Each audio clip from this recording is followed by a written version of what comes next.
Bienvenue sur Africa 24 pour cette nouvelle édition du Non-Stop Info. Au sommaire de l'actualité. En Côte d'Ivoire, la création du parti RHDP a été actée par les deux principaux acteurs de la majorité présidentielle, le président Alassane Dramane Ouattara et Henri Konan Bédié, respectivement du RPR et du PDCI. L'Afrique du Sud célèbre à nouveau Winnie Mandela à travers les villes du pays. Autant sollicitée que controversée, celle qui est surnommée Mama par les Sud-Africains reste pour beaucoup une source d'inspiration. Et puis au Maroc, les fruits rouges sont les fruits les plus sollicités à l'export. La filière a généré un chiffre d'affaires à l'export de 3,4 milliards de dirhams. Mais tout d'abord, un remaniement ministériel a eu lieu ce mercredi au Niger, effectué par le président Mahamadou Issoufou. Ce remaniement a été marqué par le départ d'Ibrahim Yacoubou, ministre des Affaires étrangères, qui a été remplacé par Kala Ankourao, membre du comité exécutif du parti au pouvoir, le PNDS. Deux autres ministres ont également été congédiés, la ministre de la Communication ainsi que celui des Enseignements secondaires. En Côte d'Ivoire, d'une coalition est né un parti unifié. La création du parti du Rassemblement des Oufouettistes pour la démocratie et la paix, plus connu sous le nom RHDP, a été actée par le président Alassane Dramane Ouattara et Henri Konan Bédié, respectivement issus du RPR et du PDCI, dans un contexte de tension entre les deux partis frères. Les précisions avec Farba Maroun. Près de 2 heures de séance de travail au palais présidentiel d'Abidjan, en Côte d'Ivoire, entre le président Alassane Ouattara du RDR, Rassemblement des Républicains, et Henri Konan Bédié du PDCI, Parti démocratique de Côte d'Ivoire. Un entretien qui a finalement eu lieu après plusieurs rendez-vous manqués et qui a abouti à un communiqué rendu public par le service de presse de la présidence ivoirienne. Communiqué conjoint dans lequel le principe de l'accord politique pour la création du parti unifié RHDP, Rassemblement des Oufouettistes pour la démocratie et la paix, a été adopté par les deux hommes. Au terme de la rencontre, le président de la République et le président du PDCI-RDA ont adopté le principe de l'accord politique pour la création d'un parti unifié dénommé Rassemblement des Oufouettistes pour la démocratie et la paix RHDP, conformément aux conclusions des travaux du comité de haut niveau mis en place le 31 octobre 2017. Ils ont réaffirmé que la création du parti unifié RHDP vise à poursuivre l'œuvre de développement et l'action politique du président Félix Houphouët-Boigny afin de préserver la paix et la stabilité en Côte d'Ivoire. Par ailleurs, Alassane Ouattara et Henri Konan Bédié n'ont pas manqué d'exhorter les militants et les responsables des partis membres du RHDP, sans oublier l'ensemble des acteurs politiques ivoiriens, à faire preuve de retenue dans leurs propos et leurs actes en vue de consolider la cohésion nationale et la paix. Les débats ont en effet été assez vifs ces dernières semaines entre partisans et opposants d'un parti unifié au sein de la même famille. La nouvelle chose que nous apprenons par rapport au communiqué est que le nom du parti a été dévoilé. Le futur parti va s'appeler RHDP parce qu'il faut noter qu'il y avait un problème sur la fusion-acquisition où chacun voulait garder son identité, RDR pour les uns et puis PDCI pour les autres. La deuxième difficulté, le fait que ce soit les deux plus grands partis en termes de personnel politique, en termes de cadre, cela augmente, je dirais, le risque de mésentente du choix d'une personne pour aller à l'élection. Fondé le 18 mai 2005, le RHDP fut jusqu'ici une coalition de 5 partis politiques ivoiriens. Il incarne principalement la droite ivoirienne d'obédience oufouettiste, c'est-à-dire se réclamant de l'idéologie politique du premier président ivoirien, Félix Houphouët-Boigny. Je dois faire appel à vous tous pour changer l'histoire d'hier en faisant d'Ambo la plaque tournante d'une politique civilisée et mature. Tels ont été les mots du nouveau Premier ministre éthiopien Abiy Ahmed lors de son meeting à Ambo, dans l'ouest du pays, et qui est l'un des principaux foyers de manifestations antigouvernementales. Abiy Ahmed a appelé la population, et plus particulièrement les Oromos, dont il est lui-même issu, à se doter de patience le temps de la mise en place des réformes.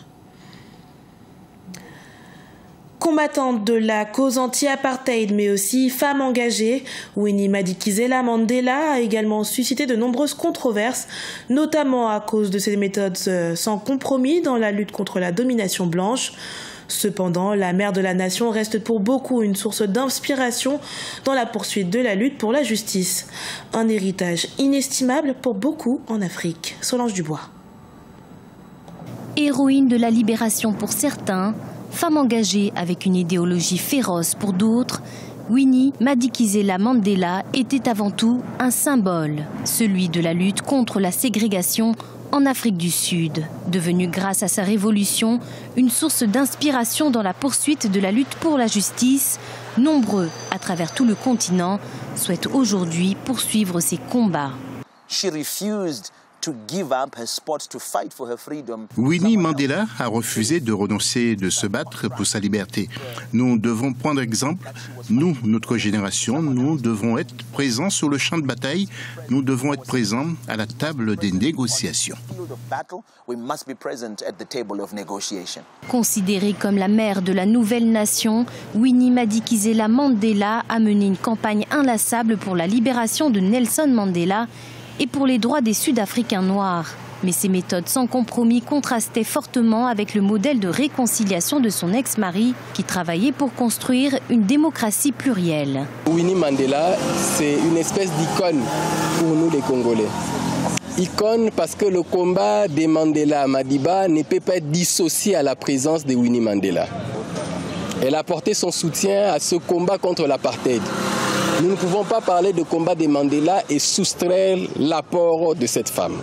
De mon point de vue, elle reste une espèce d'icône pour nous les Congolais et pour les Congolaises. Décédée ce 2 avril, à l'âge de 81 ans, Winnie Madikizela Mandela est restée jusqu'au bout une internelle insoumise. Ses funérailles auront lieu à Johannesburg ce 14 avril 2018. Selon un communiqué du gouvernement, un hommage national lui sera également rendu.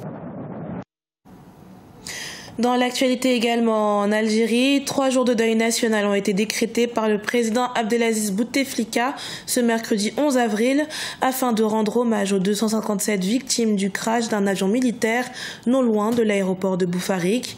Si une commission d'enquête a d'ores et déjà été mise sur pied par les autorités algériennes, pour l'heure, les circonstances de ce crash ne sont pas encore connues.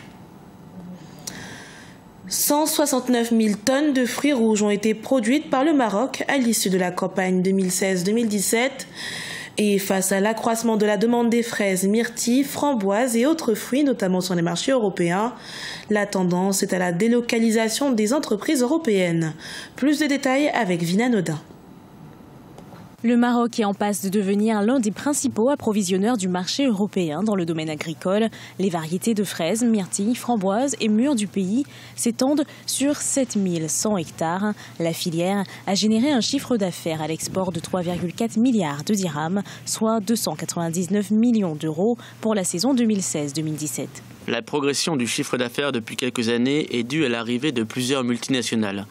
Ils sont attirés par la forte rentabilité des fruits rouges, mais aussi par leur besoin de sécuriser un approvisionnement pour le marché européen tout au long de l'année. Ces fruits sont produits de novembre à juin dans le royaume. La consommation de fruits rouges augmente de manière constante dans le monde. Au Maroc, plus de 60% de la production agricole, plus de 100 000 tonnes, sont exportées chaque année. La principale destination est à 90% l'Europe.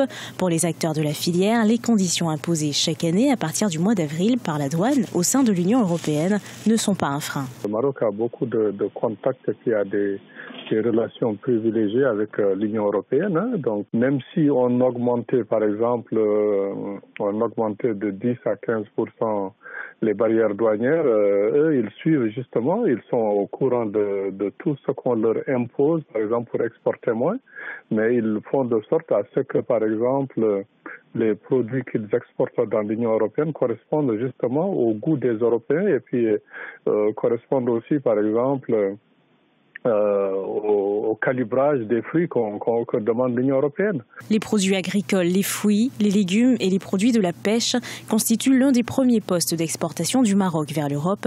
Mais le Maroc ne cible pas que les consommateurs européens. Le pays espère désormais convaincre les marchés asiatiques de la qualité de ses fruits rouges pour y exporter une partie de sa production. Ce journal a été préparé par l'ensemble de la rédaction. Merci pour votre fidélité. Dans un instant, une nouvelle édition de l'actualité à suivre sur Africa 24.